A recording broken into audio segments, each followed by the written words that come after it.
El ardor en mi mejilla duró menos que la humillación. Daniela acababa de abofetearme delante de 30 personas en mi propio cumpleaños. Y nadie, absolutamente nadie, dijo una sola palabra. Todos bajaron la mirada como cobardes mientras mi hija de 42 años me gritaba que era una vieja estúpida que no entendía nada. El silencio fue tan denso que pude escuchar mi propio corazón rompiéndose en pedazos. Pero lo que ella no sabía es que las cámaras de seguridad lo grabaron todo. Y lo que ninguno de ellos imaginaba es que esa bofetada sería la última humillación que me permitiría recibir en mi propia casa. Me llamo Ángela, tengo 69 años y durante décadas fui la madre que dio todo sin pedir nada a cambio. La que trabajó dobles turnos para pagar los estudios universitarios de Daniela. La que cuidó a sus hijos cuando ella quería salir de fiesta. La que le prestó dinero cada vez que llegaba llorando con una nueva crisis financiera. La que le regaló el enganche de su primera casa. La mujer invisible que siempre estaba ahí, como un mueble más, esperando migajas de cariño de una hija que había aprendido a verme solo como un banco ambulante. Esa tarde de sábado, mientras limpiaba la sangre seca de mi labio partido y recogía los pedazos de mi dignidad del suelo de la cocina, tomé la decisión más importante de mi vida. Ya no iba a ser la víctima silenciosa. Ya no iba a permitir que me trataran como si fuera invisible. Daniela y su marido Javier habían cometido un error fatal. Subestimaron a la mujer que les había dado todo. Pensaron que era una anciana indefensa, que se dejaría pisotear hasta el final. ¡Qué equivocados estaban! Pero para entender por qué llegamos a ese momento de quiebre total, necesito contarte cómo empezó todo. Cómo una familia que parecía perfecta desde afuera se había convertido en una cueva de víboras. Cómo los lazos de sangre se habían transformado en cadenas de manipulación. Y cómo yo, sin darme cuenta, había criado a mi peor enemiga. Todo comenzó 6 meses antes, en una tarde aparentemente normal de domingo. Daniela había llegado a casa con Isabel, mi nieta de 17 años, para nuestro almuerzo familiar, de siempre. La mesa estaba puesta con mis mejores platos, esos de porcelana azul que había heredado de mi madre. El aroma del guiso de pollo llenaba toda la casa, mezclándose con el perfume de las rosas del jardín que entraba por la ventana abierta. Era uno de esos momentos que fotografías mentalmente, porque todo parece perfecto. Isabel estaba especialmente cariñosa ese día, ayudándome a servir la comida y contándome sobre sus planes de estudiar medicina. Sus ojos brillaban cuando hablaba de su futuro. Y yo me sentía tan orgullosa de esa nieta que había salido tan diferente a su madre. Daniela, en cambio, parecía distraída, revisando constantemente su teléfono y respondiendo con monosílabos cuando le preguntaba algo. Debí haber notado las señales. Debí haber prestado atención a la forma en que evitaba mi mirada y a cómo Javier se había quedado inusualmente callado durante toda la comida. Fue cuando estábamos tomando el café que Daniela soltó la bomba con una sonrisa falsa que no llegaba a sus ojos. Me dijo que habían estado pensando que yo ya estaba muy mayor para vivir sola en una casa tan grande, que se preocupaban por mi seguridad, que habían encontrado una residencia muy bonita donde estaría mejor cuidada.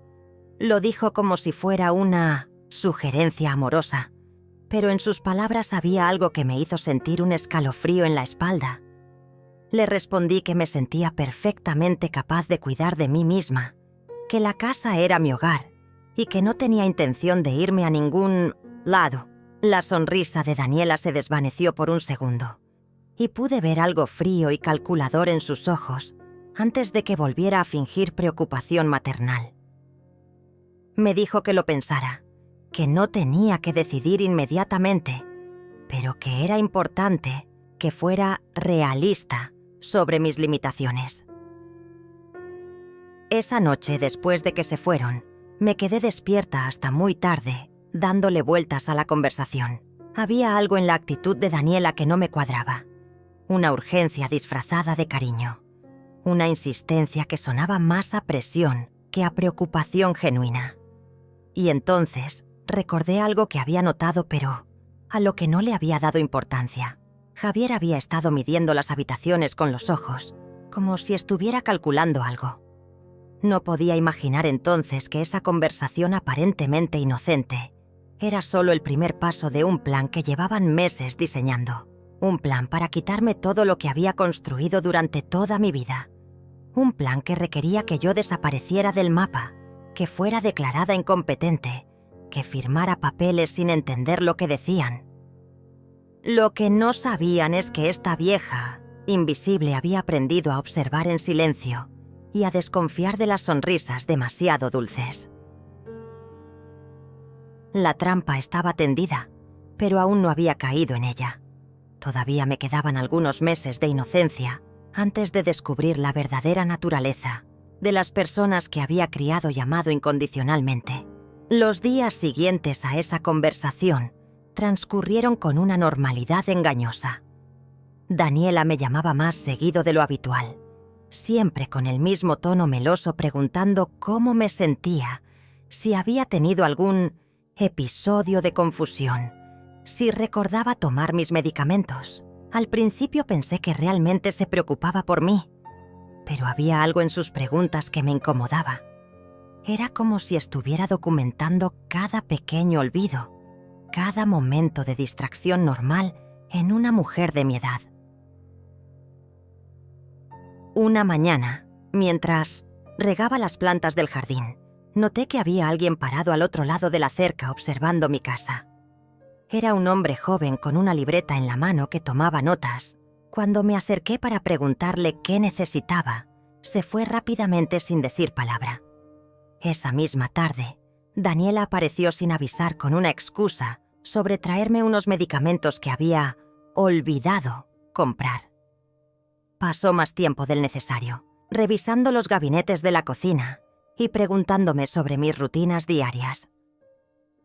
Isabel vino a verme el martes siguiente y por primera vez en meses vino sola. Se sentó conmigo en el porche mientras yo pelaba papas para la cena y noté que tenía esa expresión preocupada que ponía cuando algo la molestaba.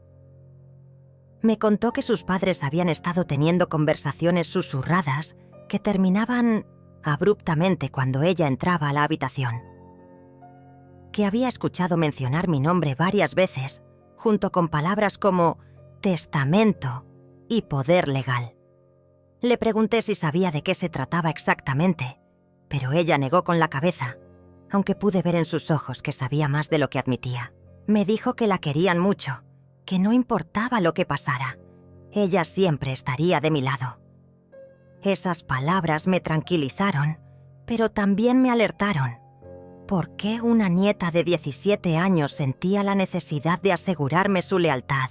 Esa noche revisé todos mis documentos importantes.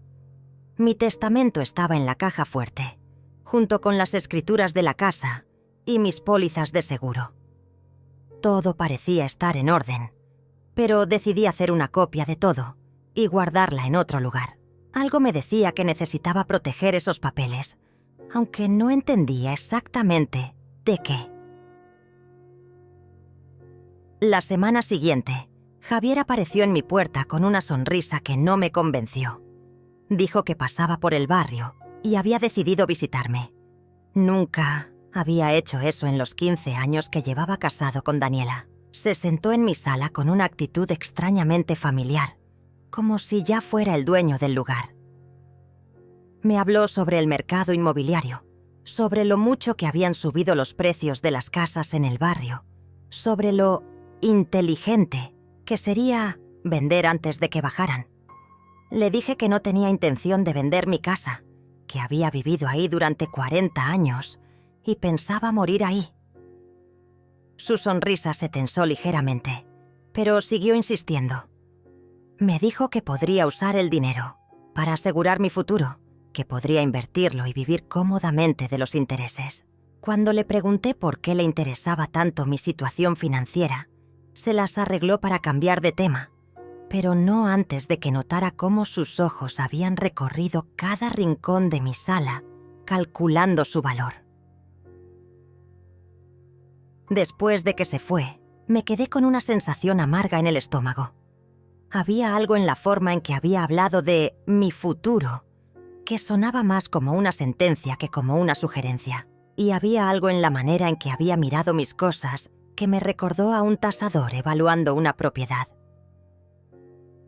Los siguientes días comencé a prestar más atención a los detalles que antes había pasado por alto.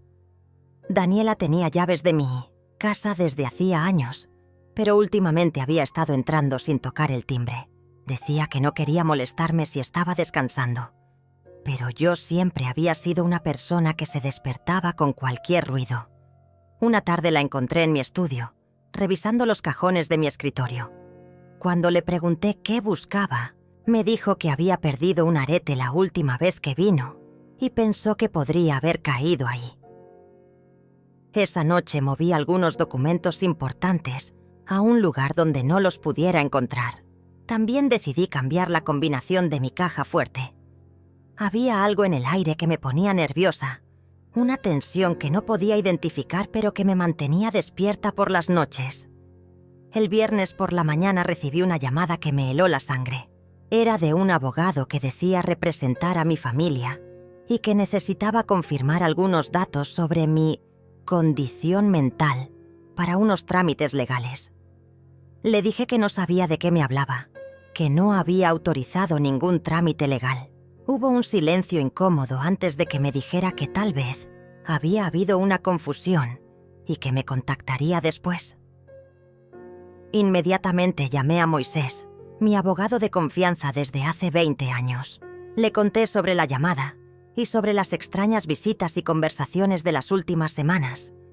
Su voz se puso seria cuando me dijo que había casos de familias que intentaban declarar incompetentes a personas mayores para tomar control de sus bienes. Me sugirió que tuviera mucho cuidado con cualquier documento que me pidieran firmar y que lo llamara inmediatamente si alguien intentaba presionarme legalmente. Esa tarde, mientras preparaba la cena, me di cuenta de que alguien había estado en mi casa. Pequeños detalles que solo yo podía notar. Un cajón que no había cerrado completamente. Unos papeles que no estaban exactamente donde los había dejado. Una silla ligeramente movida de su posición habitual. Alguien había estado buscando algo. Y tenía una idea muy clara de quién podría haber sido. Por primera vez en meses, esa noche cerré mi casa con llave por dentro. También decidí que era hora de instalar cámaras de seguridad. Si alguien estaba jugando conmigo, yo necesitaba evidencia de lo que estaba pasando. Lo que no sabía es que esas cámaras se convertirían en mi mejor arma cuando llegara el momento de la venganza. La trampa se estaba cerrando a mi alrededor, pero yo había comenzado a tejer la mía propia. La instalación de las cámaras fue más fácil de lo que imaginaba. Un técnico recomendado por Moisés vino un martes por la mañana y colocó 4 cámaras discretas. Una en la sala, una en la cocina, una en el pasillo y una apuntando a la entrada principal. Le dije a Daniela que eran para sentirme más segura después de unos robos que habían ocurrido en el barrio. Puso una cara extraña cuando se enteró, pero no podía protestar sin parecer sospechosa. Lo que descubrí en 1900, las primeras semanas me dejó sin aliento. Daniela y Javier entraban a mi casa cuando yo salía a hacer compras o ir al médico. Conocían mi rutina mejor de lo que yo imaginaba. Vi en las grabaciones cómo revisaban mis armarios, cómo fotografiaban documentos con sus celulares, cómo Javier hacía mediciones de las habitaciones como si ya fuera el dueño. Pero lo peor fue cuando vi a Daniela tratando de abrir mi caja fuerte, probando diferentes combinaciones durante casi 1 hora. Un jueves por la tarde, mientras yo estaba en la consulta médica, las cámaras grabaron algo que me hizo temblar de rabia. Javier trajo a un hombre desconocido hasta mi casa. Por los gestos y la forma en que caminaban por las habitaciones, era obvio que le estaba mostrando la casa como si fuera a venderla. El extraño tomó fotos, hizo anotaciones y hasta midió algunas paredes. Cuando llegaron a mi dormitorio, Javier abrió mi guardarropa y le mostró mi colección de joyas como si ya fueran suyas. Esa noche, cuando Daniela me llamó con su voz, melosa de siempre, preguntando cómo había sido mi consulta, tuve que hacer un esfuerzo sobrehumano para no explotar. Me preguntó si el médico había dicho algo sobre mi memoria o si había tenido algún episodio de confusión. Sus preguntas eran muy específicas, como si estuviera construyendo un expediente sobre mi supuesta incapacidad mental. Decidí hacer una prueba. El domingo siguiente, durante nuestro almuerzo familiar, fingí estar confundida sobre algunas cosas menores. Dije que no recordaba dónde había puesto las llaves, que me había olvidado de apagar la estufa esa mañana. Vi cómo los ojos de Daniela se iluminaron con una satisfacción que trató de disimular. Inmediatamente sacó su teléfono y comenzó a tomar notas, como si estuviera documentando cada síntoma de mi deterioro mental. Isabel me miraba preocupada desde el otro lado de la mesa. Podía ver en sus ojos que sabía que algo no estaba bien. Cuando sus padres fueron a la cocina a buscar el postre, ella se acercó a mí y me susurró que no me creyera tan fácilmente confundida, que ella sabía que yo estaba perfectamente lúcida. Le guiñé un ojo y le pedí que guardara silencio sobre nuestra conversación. La siguiente semana recibí otra llamada del mismo abogado de antes. Esta vez era más insistente. Me dijo que mi familia había expresado preocupaciones legítimas sobre mi capacidad para manejar mis propios asuntos y que era necesario hacer una evaluación psicológica. Cuando le pregunté quién exactamente había expresado esas preocupaciones, mencionó el nombre de Daniela y Javier. Me dijo que habían presentado evidencia de mi deterioro cognitivo y que un juez podría ordenar la evaluación si yo me negaba a cooperar. Le dije que necesitaba tiempo para pensarlo y colgué el teléfono con las manos temblando. No de miedo, sino de una rabia fría que comenzaba a cristalizarse en algo más peligroso. Inmediatamente llamé a Moisés y le conté sobre la llamada. Su voz se volvió grave cuando me explicó que si conseguían que un juez me declarara incompetente, Daniela podría obtener tutela sobre mí y control total sobre mis bienes. Esa tarde revisé minuciosamente todas las grabaciones de las últimas semanas. Lo que vi me confirmó mis peores sospechas. Daniela había estado construyendo un caso en mi contra durante meses. Había documentado cada pequeño olvido, cada momento de distracción normal para una mujer de mi edad. Había grabado conversaciones donde yo parecía confundida, sin mostrar que había sido ella quien me había confundido con información falsa a propósito. Pero había algo más en las grabaciones que me hizo sentir un frío mortal en el estómago. Vi a Javier hablando por teléfono en mi jardín, creyendo que no había nadie cerca. Hablaba sobre acelerar el proceso y sobre la vieja que no se quiere rendir. Mencionó algo sobre tener que ser más convincentes si yo seguía resistiéndome.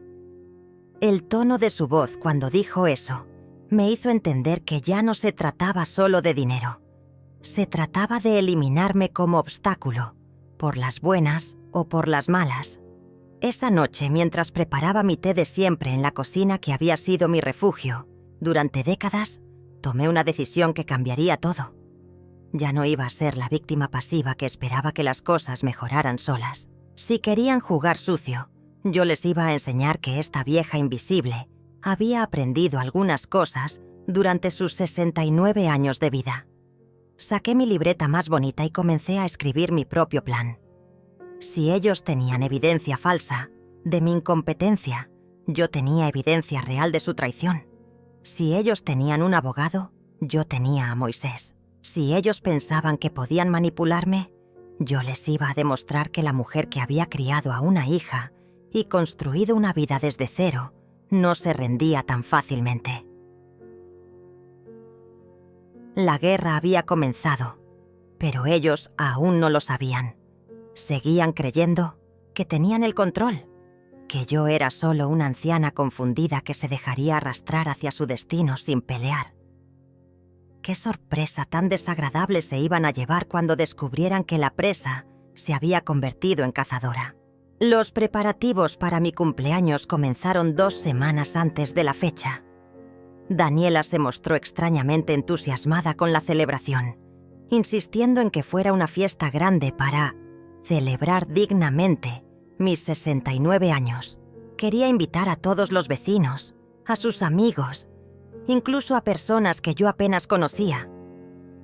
Al principio pensé que había decidido ser una buena hija por una vez, pero las grabaciones de las cámaras me mostraron la verdad. La vi hablando por teléfono con Javier sobre cómo la fiesta sería el momento perfecto para hacer lo que tenían planeado. Mencionó algo sobre tener suficientes testigos y sobre crear una situación que no pudiera negarse después.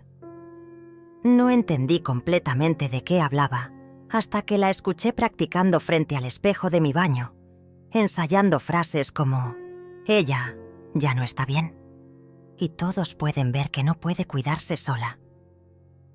3 días antes de mi cumpleaños, Isabel vino a casa llorando.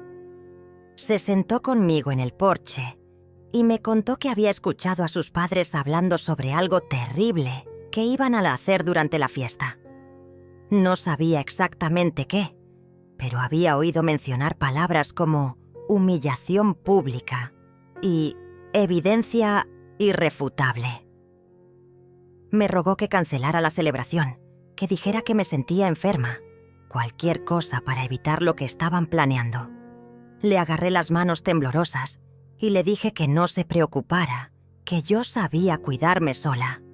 Pero por dentro mi mente trabajaba a toda velocidad.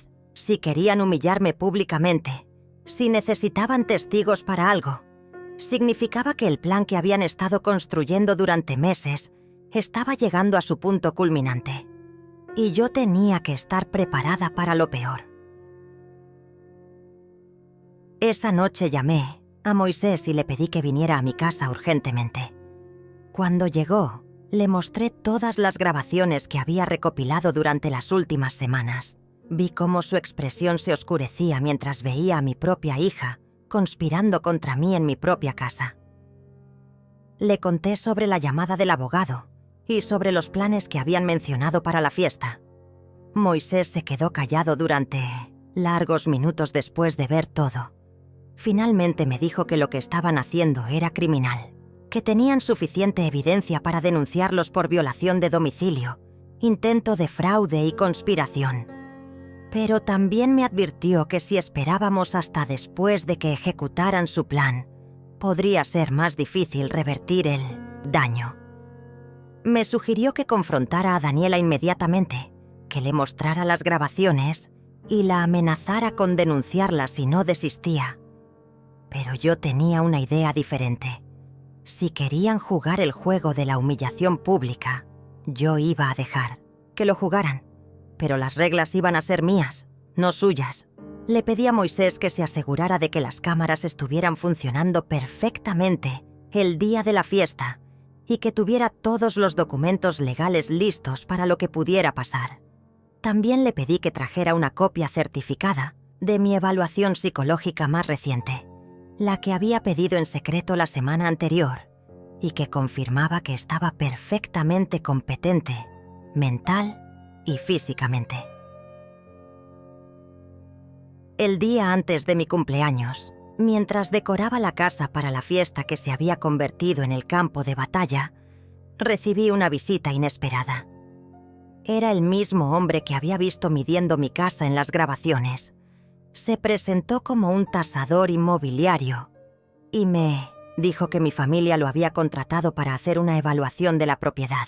Cuando le pregunté quién específicamente lo había contratado, mencionó el nombre de Javier como su contacto principal. Le dije educadamente que no había autorizado ninguna tasación y que tendría que marcharse. Su actitud cambió inmediatamente. Me dijo que tenía una orden legal para hacer la evaluación y que yo no podía impedírselo. Cuando le pedí que me mostrara esa supuesta orden, comenzó a tartamudear y finalmente admitió que no tenía ningún documento oficial. Lo eché de mi propiedad amenazándolo con llamar a la policía. Esa noche, mientras me acostaba en mi cama por última vez, como una mujer inocente que todavía creía en la bondad de su familia, pensé en todo lo que había perdido ya. No solo había perdido a la hija que creía haber criado, sino también la ingenuidad que me había mantenido vulnerable durante tantos meses. Mañana descubriría hasta dónde estaban dispuestos a llegar para conseguir lo que querían. Lo que no sabían es que yo también tenía mis propios límites, y estaban a punto de cruzar el último de ellos. La mañana de mi cumpleaños amaneció con un cielo gris que parecía presagiar tormenta. Mientras preparaba los últimos detalles para la fiesta, cada sonido me parecía amplificado, cada movimiento calculado.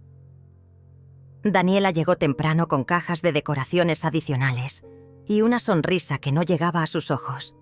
Se movía por mi casa con una familiaridad extraña, como si ya fuera la dueña del lugar. Javier apareció una hora después con más invitados de los que yo había esperado. Reconocía a algunos vecinos, pero había muchas caras desconocidas.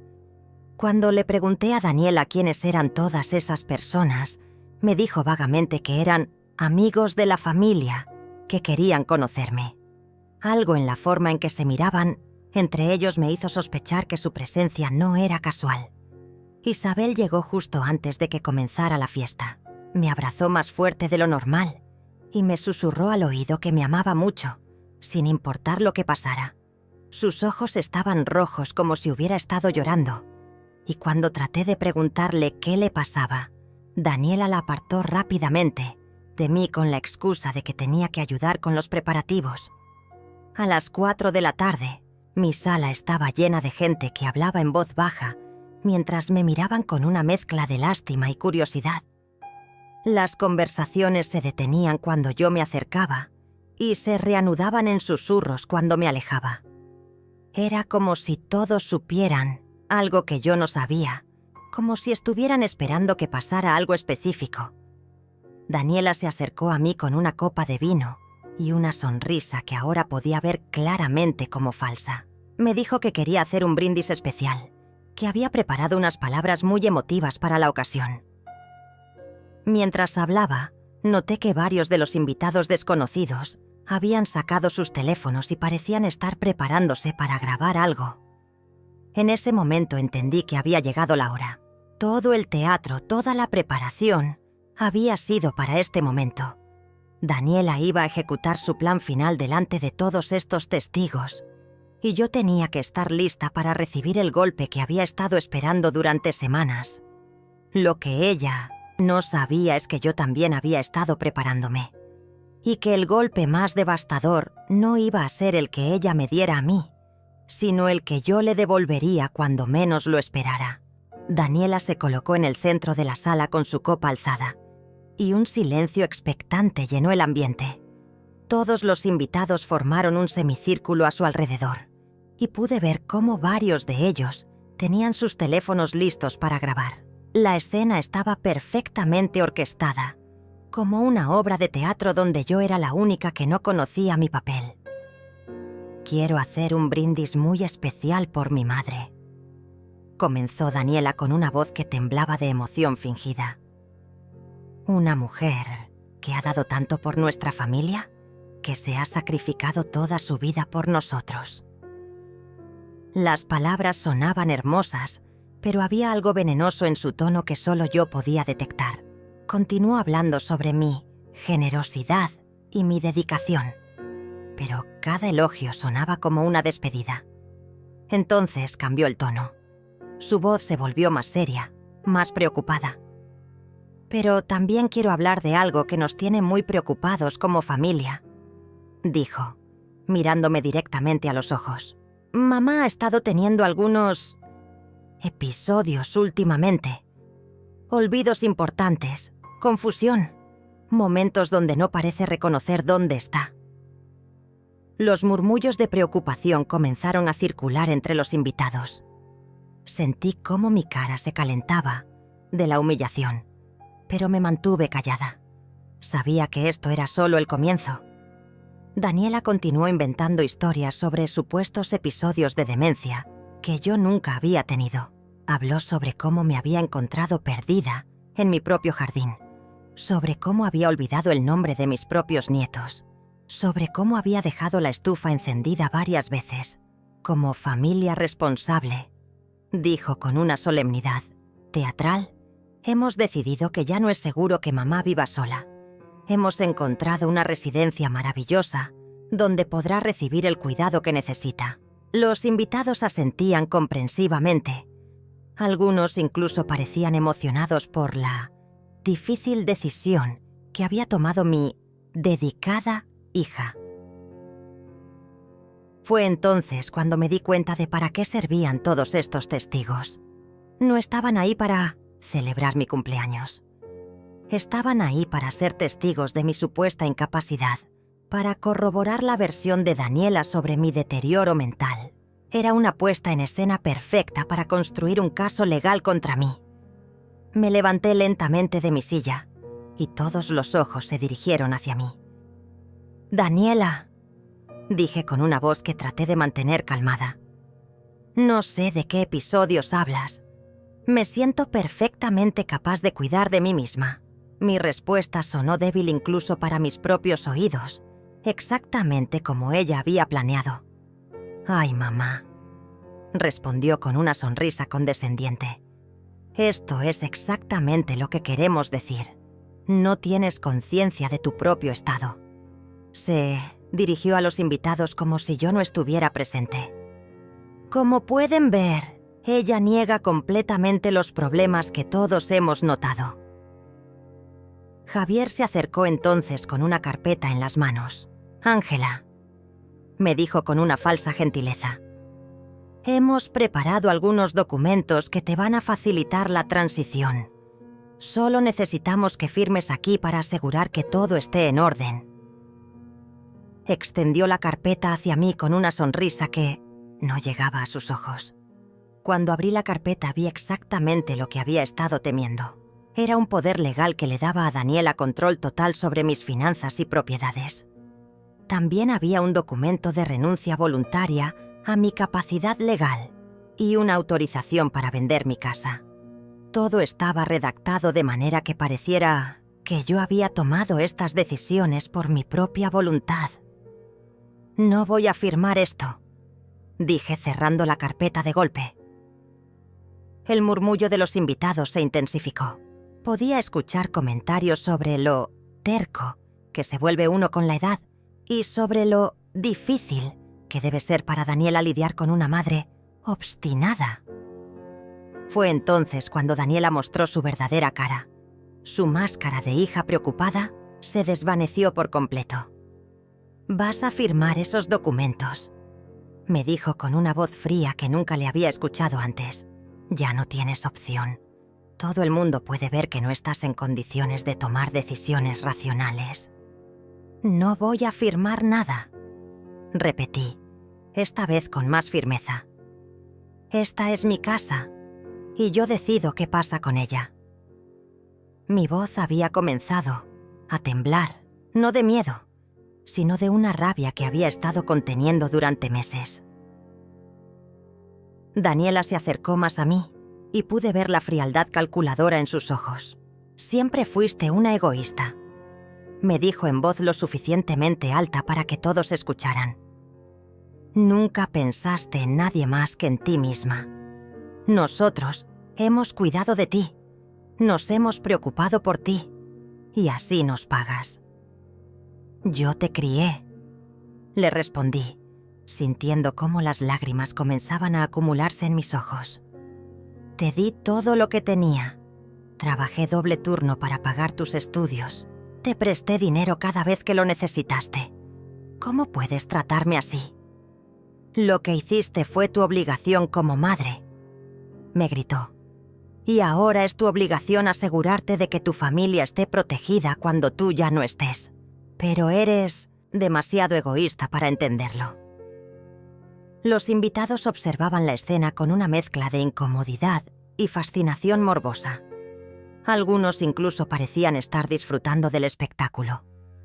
Isabel estaba en una esquina llorando silenciosamente, pero cuando traté de buscar su mirada, Javier se interpuso entre nosotras. Fue en ese momento cuando Daniela cruzó la línea de la que no habría retorno. Se acercó a mí con la carpeta en la mano y me dijo con una voz que era puro veneno: «Vas a firmar estos documentos ahora mismo, vieja estúpida, o vas a lamentarlo por el resto de tu patética vida». Y entonces, delante de 30 personas, en mi propia casa, en mi cumpleaños, mi propia hija levantó la mano y me dio la bofetada más humillante de mi vida. El sonido de la bofetada resonó en el silencio absoluto que siguió. 30 pares de ojos me miraban mientras yo me llevaba la mano a la mejilla, ardiente, sintiendo el sabor metálico de la sangre en mi labio partido. Nadie se movió. Nadie dijo una palabra. Algunos incluso bajaron la mirada como si hubieran presenciado algo tan vergonzoso que no podían enfrentarlo. Daniela se quedó parada frente a mí con la mano todavía levantada, respirando agitadamente. En sus ojos había una satisfacción cruel que me hizo entender que había estado esperando este momento durante mucho tiempo. No era solo sobre el dinero o la casa, era sobre poder. Era sobre demostrarme que ya no era nada, que podía humillarme delante de todo el mundo sin consecuencias. ¿Ahora entiendes?, me dijo con una voz fría como el hielo. Ya no mandas aquí, ya no decides nada. Vas a firmar esos papeles porque no tienes otra opción. Javier se acercó con una sonrisa satisfecha, como si hubiera estado esperando este momento tanto como su esposa. Miré alrededor de la sala, buscando una cara amiga, alguien que se indignara por lo que acababa de presenciar. Pero todos evitaban mi mirada. Los vecinos que habían comido en mi mesa durante años, que habían venido a pedirme favores, que habían llorado en mi hombro cuando tenían problemas, ahora me miraban como si fuera una anciana loca que había provocado su propia humillación.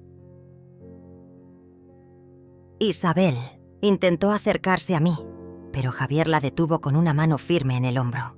«Es mejor que no te metas en esto», le dijo con una voz amenazante. «Son asuntos de adultos». Mi nieta me miró con los ojos llenos de lágrimas, pero pude ver en su expresión que tenía miedo. Miedo de sus propios padres. «Última oportunidad», me dijo Daniela, extendiendo la carpeta hacia mí. «Firma ahora y esto puede terminar aquí, o puedo hacer que esto sea mucho más difícil para ti». La amenaza estaba clara. Si no firmaba voluntariamente, iban a usar este espectáculo público como evidencia de mi comportamiento irracional para forzar una declaración de incompetencia. En ese momento, algo se rompió dentro de mí. Pero no fue mi espíritu. Fue la última conexión emocional que tenía con la mujer que había criado durante 42 años. La hija por la que había sacrificado todo ya no existía. En su lugar había una extraña cruel que estaba dispuesta a destruirme por dinero. «No», dije con una voz que sonó más calmada de lo que me sentía. «No voy a firmar nada». Me enderecé y la miré directamente a los ojos. «Y quiero que todos ustedes salgan de mi casa, ahora». Daniela se rió, pero era una risa sin humor. «¿Tu casa?», dijo con sarcasmo. «En unas semanas esta va a ser mi casa, y tú vas a estar en una residencia donde perteneces». Se dirigió a los invitados como si fuera una presentación. «Como pueden ver, el deterioro mental es muy evidente. No puede tomar decisiones racionales». Fue entonces cuando decidí dar el primer golpe de mi contraataque.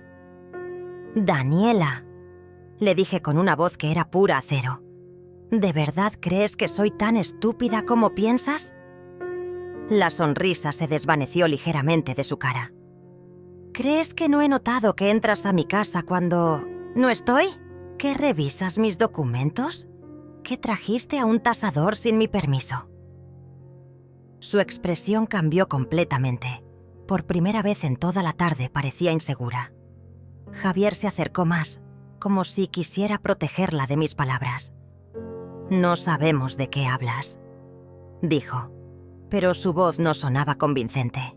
«Claro que saben», continué, sintiendo cómo la adrenalina comenzaba a correr por mis venas.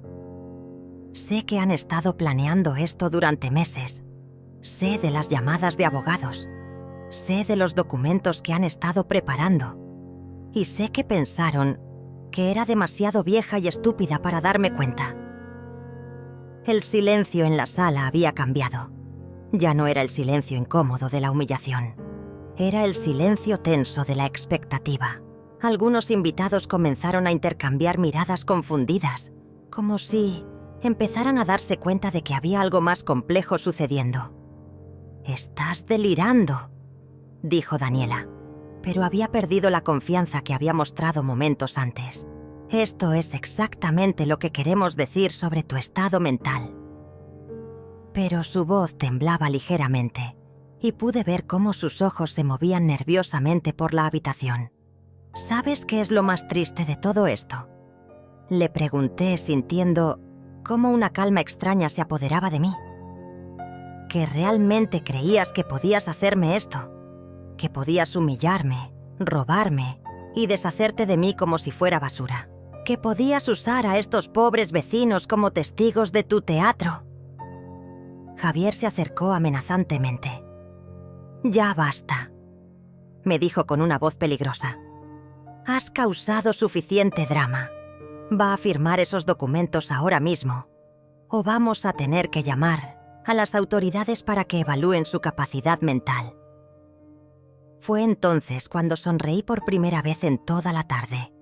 Era una sonrisa que había aprendido en 69 años de vida. La sonrisa de una mujer que había decidido dejar de ser víctima. «Adelante», le dije. «Llama a quien quieras. Pero antes de que hagas eso, hay algo que todos ustedes necesitan saber». Me dirigí hacia la ventana donde había colocado una de mis cámaras de seguridad semanas atrás. «Durante los últimos 2 meses he estado grabando todo lo que pasa en esta casa. Cada visita no autorizada, cada documento que fotografiaron, cada conversación que pensaron que era privada. Todo». El color se desvaneció completamente del rostro de Daniela. Javier se quedó paralizado como si hubiera visto un fantasma. Y en ese momento supe que había ganado la primera batalla de una guerra que apenas estaba comenzando. «Ahora», dije con una voz que era pura autoridad, «todos ustedes van a salir de mi casa y mañana van a descubrir exactamente qué pasa cuando se subestima a una vieja que ha aprendido a defenderse». La sala se vació más rápido de lo que se había llenado. Los invitados salieron en silencio, algunos evitando mi mirada, otros lanzándome expresiones de curiosidad que no habían tenido antes. Habían venido esperando ser testigos de la humillación de una anciana, pero se iban habiendo presenciado algo completamente diferente. El poder había cambiado de manos en cuestión de minutos, y todos lo habían sentido. Daniela y Javier fueron los últimos en irse. Antes de salir, Daniela se volvió hacia mí con una expresión que mezclaba rabia y algo que nunca había visto antes en sus ojos: miedo. «Esto no se va a quedar así», me dijo con una voz que trataba de sonar amenazante, pero que temblaba ligeramente. «Vamos a conseguir esas grabaciones y vamos a demostrar que estás loca. Inténtalo», le respondí con una calma que me sorprendió a mí misma. «Pero te sugiero que busques un buen abogado. Vas a necesitarlo». Javier la tomó del brazo y prácticamente la arrastró hacia la puerta, pero pude escuchar cómo comenzaron a discutir en susurros agitados tan pronto como pensaron que estaban fuera de mi alcance. Isabel se había quedado escondida en la cocina durante toda la confrontación. Cuando todos se fueron, salió con los ojos rojos de llorar. Se acercó a mí y me abrazó con una fuerza que me sorprendió. «Abuela», me susurró, «tenía tanto miedo de que te lastimaran más. Sabía que estaban planeando algo horrible, pero No sabía cómo ayudarte. Ya me ayudaste, le dije acariciando su cabello. Me ayudaste al amarme cuando ellos ya habían decidido odiarme. Eso significó más de lo que imaginas. Le expliqué que las próximas semanas iban a ser difíciles, que sus padres probablemente tratarían de mantenerla alejada de mí, pero que no importaba lo que pasara. Ella siempre tendría un lugar en mi corazón y en mi vida. Esa noche, después de que Isabel se fue, me senté en mi sala destruida por la fiesta y llamé a Moisés. Le conté todo lo que había pasado, desde la humillación pública hasta la confesión accidental de sus planes. Su voz se llenó de indignación cuando le describí la bofetada, pero también pude escuchar una satisfacción profesional cuando le hablé de las grabaciones. Ángela, me dijo, lo que han hecho constituye varios delitos: violación de domicilio, intento de fraude, coacción y ahora agresión física. Con las grabaciones que tienes, podemos no solo defenderte de cualquier intento de declararte incompetente, sino también presentar cargos criminales contra ellos. Hicimos una cita para la mañana siguiente para revisar toda la evidencia y planear nuestra estrategia. Pero antes de dormir, tenía algunas llamadas que hacer. La primera fue a la empresa donde trabajaba Daniela. Había investigado discretamente y sabía que tenía un puesto importante en recursos humanos, un trabajo que requería integridad moral irreprochable. Le expliqué a la persona que contestó que tenía evidencia de que una de sus empleadas había cometido agresión física contra un familiar mayor y que estaría enviando la documentación por correo certificado a primera hora de la mañana. La segunda llamada fue más difícil emocionalmente. Llamé a mi banco y les informé que iba a cambiar mi testamento y mis beneficiarios. Durante 40 años había pensado en Daniela como mi heredera universal, pero esa mujer había muerto para mí el momento en que levantó la mano contra mí. Isabel sería mi nueva heredera principal, junto con algunas organizaciones benéficas que realmente ayudaban a personas mayores vulnerables. La tercera llamada fue la más satisfactoria. Contacté a un agente inmobiliario que me había estado enviando cartas durante meses, interesado en comprar casas en mi barrio para un desarrollo nuevo. Le dije que mi casa estaría disponible para venta inmediata y que necesitaba que el proceso fuera rápido y confidencial. Me aseguró que podía tener una oferta seria en menos de una semana. Durante los siguientes 3 días, ejecuté mi plan con una precisión que me sorprendió a mí misma. Moisés me ayudó a preparar toda la documentación legal. Las grabaciones fueron copiadas y certificadas. Se enviaron copias al empleador de Daniela, junto con una explicación detallada de lo que mostraban. También se prepararon denuncias criminales que se presentarían si ellos intentaban cualquier acción legal contra mí. El martes por la mañana recibí la primera señal de que mi contraataque estaba funcionando. Daniela me llamó histérica, gritando que había perdido su trabajo. Me decía que era una vieja vengativa, que había arruinado su carrera por un malentendido. Cuando le pregunté qué parte de darme una bofetada delante de 30 personas había sido un malentendido, colgó el teléfono. El miércoles, el agente inmobiliario vino con una oferta que era mejor de lo que había esperado. Una empresa de desarrollo quería comprar mi casa inmediatamente, sin condiciones, por un precio que era 30% más alto que el valor de mercado. Firmé los papeles esa misma tarde, con la condición de que podía quedarme en la casa durante un mes más para organizar mi mudanza. El jueves recibí otra llamada furiosa, esta vez de Javier. Había descubierto de alguna manera que había vendido la casa.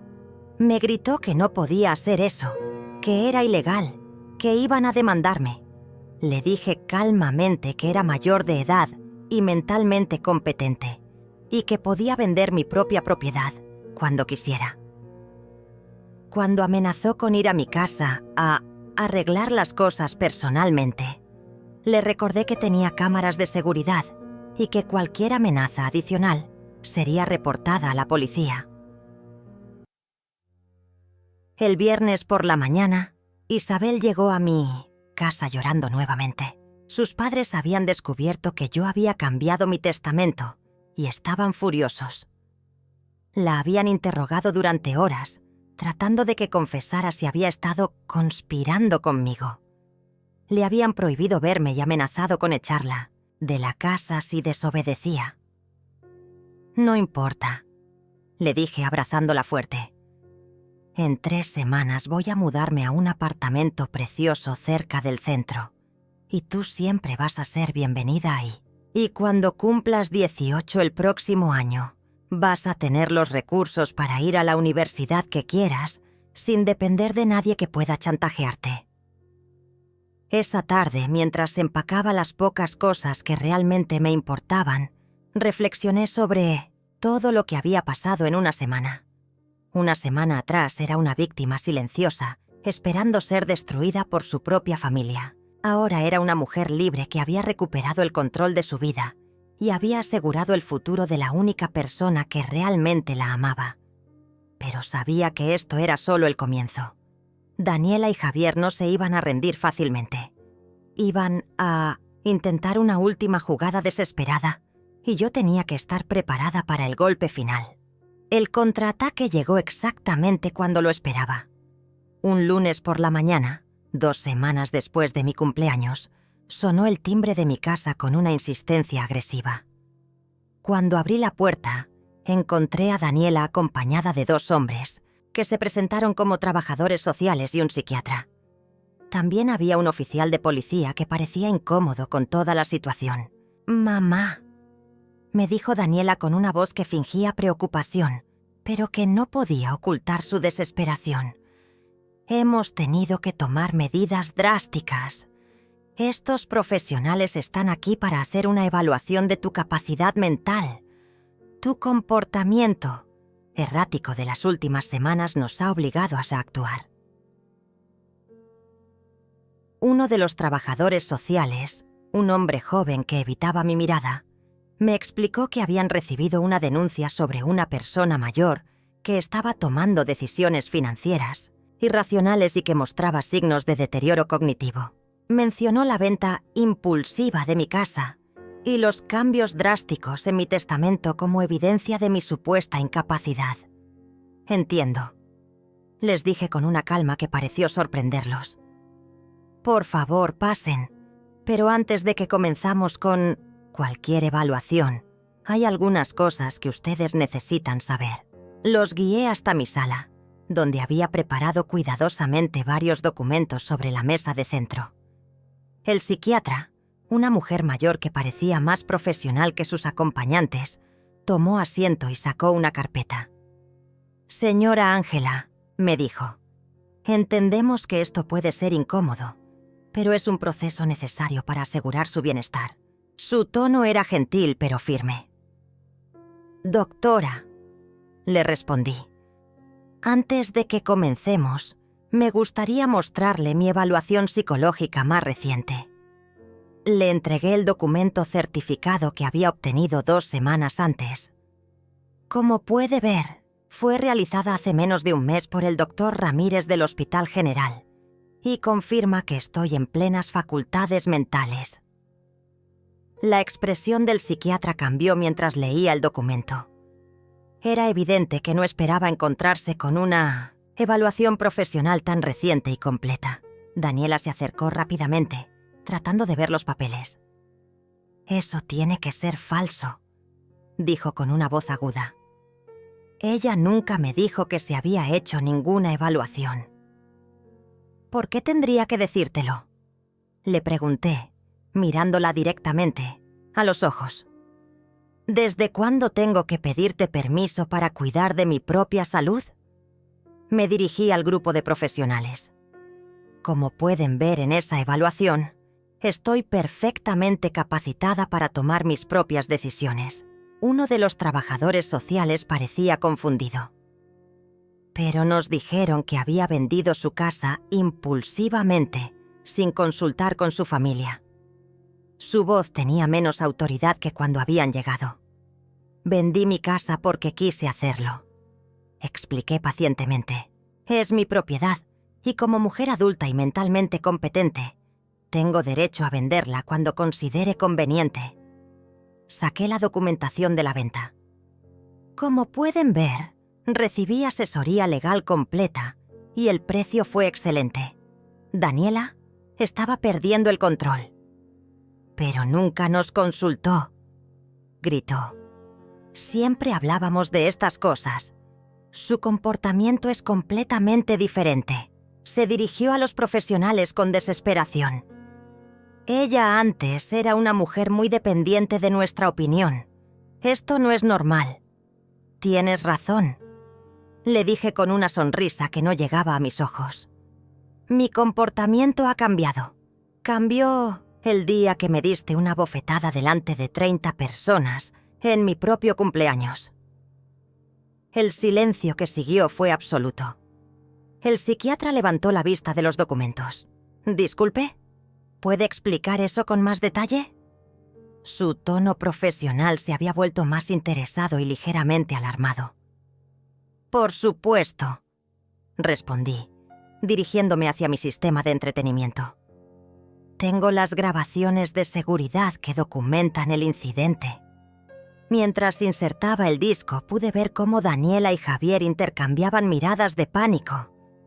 «Eso es privado», protestó Javier. «No puede mostrar grabaciones privadas sin nuestro consentimiento». Pero su voz sonaba desesperada, no autoritaria. El Lyon, oficial de policía, que había permanecido callado hasta ese momento, habló por primera vez. «Si la grabación muestra evidencia de agresión física, tengo la obligación legal de revisarla». Se dirigió a mí con respeto. «Señora, ¿me da permiso para ver esa grabación?» «Por supuesto, oficial», respondí, presionando el botón de reproducción. Durante los siguientes 10 minutos, toda la humillación de mi cumpleaños se desarrolló ante los ojos de los profesionales. La manipulación emocional, la presión para firmar documentos, los insultos y, finalmente, la bofetada que resonó claramente en el audio. Cuando la grabación terminó, el psiquiatra fue la primera en hablar. «Señora Ángela», me dijo con una voz completamente diferente, «lo que acabo de ver constituye abuso hacia una persona mayor. No hay absolutamente nada en su comportamiento que sugiera incapacidad mental. De hecho, el hecho de que haya tenido la previsión de instalar cámaras de seguridad y documentar estos incidentes demuestra una capacidad de juicio excepcional». Uno de los trabajadores sociales se dirigió a Daniela con una expresión seria. «Señora, vamos a tener que abrir una investigación sobre este incidente. El abuso hacia personas mayores es un delito grave». Daniela se había puesto pálida, como un papel. El oficial de policía se acercó a mí. «Señora Ángela, ¿desea presentar cargos formales por agresión?» Su actitud hacia mí había cambiado completamente. Ya no era una anciana posiblemente incompetente. Era una víctima de abuso que había sido lo suficientemente inteligente para documentar su victimización. «Sí», respondí sin dudar. «Quiero presentar cargos formales». Me dirigí a Daniela, que parecía estar en shock. «También quiero una orden de restricción. No quiero que te acerques a mi nueva casa cuando me mude». La doctora cerró su carpeta. «Definitivamente. No hay necesidad de ninguna evaluación adicional», anunció. «Esta señora está claramente en plenas facultades mentales y ha sido víctima de manipulación y abuso. Voy a incluir en mi reporte que cualquier intento futuro de cuestionar su competencia mental debe ser investigado como posible continuación del patrón de abuso». Daniela finalmente explotó. «¡Esto es ridículo!», gritó. «Ella está manipulando a todos ustedes. Es una vieja vengativa que está destruyendo a su propia familia». Pero sus palabras solo confirmaron lo que todos acababan de presenciar. en la grabación. Javier trató de tomar el brazo de su esposa. «Daniela, cállate. Vámonos de aquí». Su voz era la de un hombre que sabía que había perdido completamente.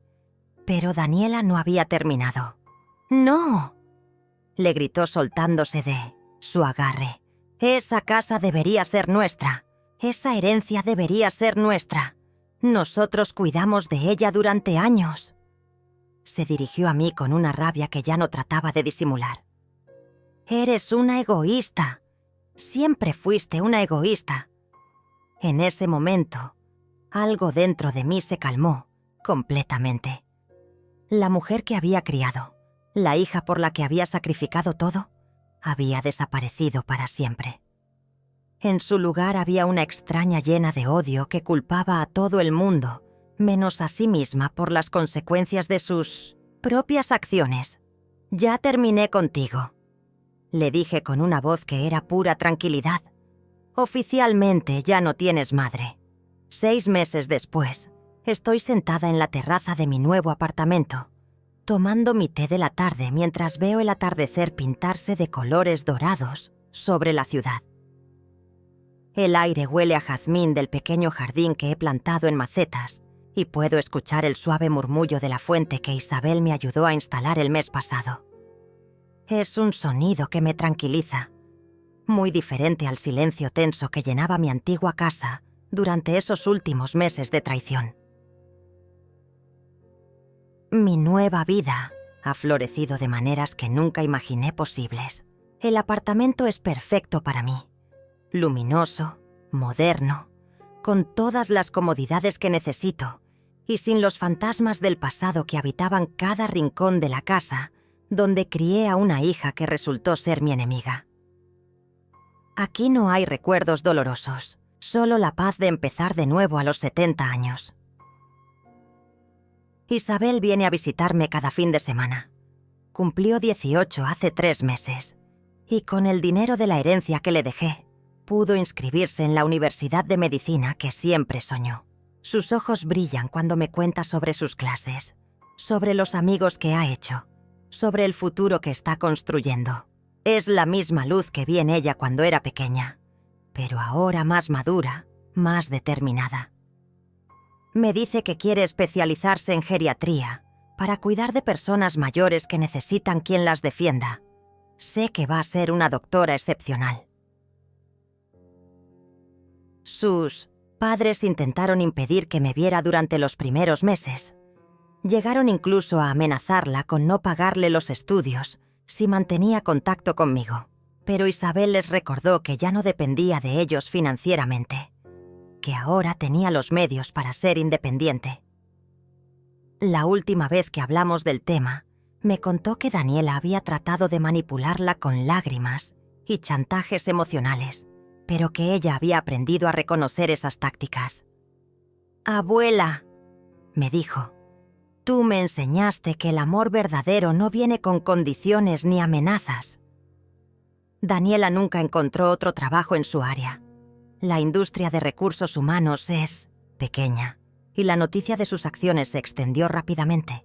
Los cargos criminales por agresión fueron procesados, y aunque solo recibió libertad condicional y servicio comunitario, el registro criminal arruinó sus posibilidades de conseguir empleo en cualquier posición de confianza.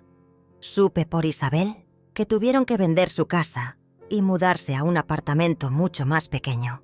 Javier consiguió trabajo como vendedor de autos usados, un empleo que está muy por debajo de sus aspiraciones anteriores. Han intentado contactarme varias veces. Al principio eran llamadas llenas de ira y amenazas legales que nunca se materializaron.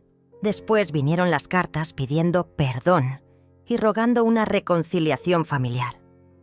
Más recientemente, han sido mensajes desesperados pidiendo ayuda financiera, alegando que están pasando por dificultades. Cada comunicación va directamente a la basura sin ser abierta.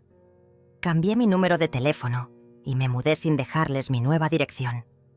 Para mí, esas personas ya no existen. La orden de restricción sigue vigente. Violaron 2 veces durante los primeros meses, apareciendo en lugares donde sabían que estaría, tratando de hablar conmigo. Cada violación fue reportada a la policía y ahora entienden que cualquier acercamiento adicional tendrá consecuencias serias. Han aprendido, finalmente, que ya no soy la mujer sumisa que pueden intimidar o manipular. Mis días ahora están llenos de cosas que realmente me dan alegría. Tomo clases de pintura los martes y jueves. He descubierto que tengo talento para los paisajes y mi instructor dice que mis trabajos muestran una liberación emocional que es muy poderosa. Los miércoles trabajo como voluntaria en un centro para personas mayores, ayudando a otras mujeres que han pasado por situaciones similares a la mía. Es sorprendente cuántas historias parecidas existen, cuántas familias ven a sus ancianos solo como fuentes de dinero, en lugar de como seres humanos con derechos y dignidad. Los viernes por la noche Isabel y yo cocinamos juntas y me cuenta sobre sus estudios y sus planes. A veces habla de sus padres, pero cada vez menos. El dolor de perder a la familia que creyó tener se está sanando lentamente, reemplazado por la comprensión de que el amor verdadero no se basa en la sangre, sino en el respeto mutuo y la genuina preocupación por el bienestar del otro. Anoche, mientras organizaba mis papeles, encontré una foto vieja de Daniela cuando tenía 5 años.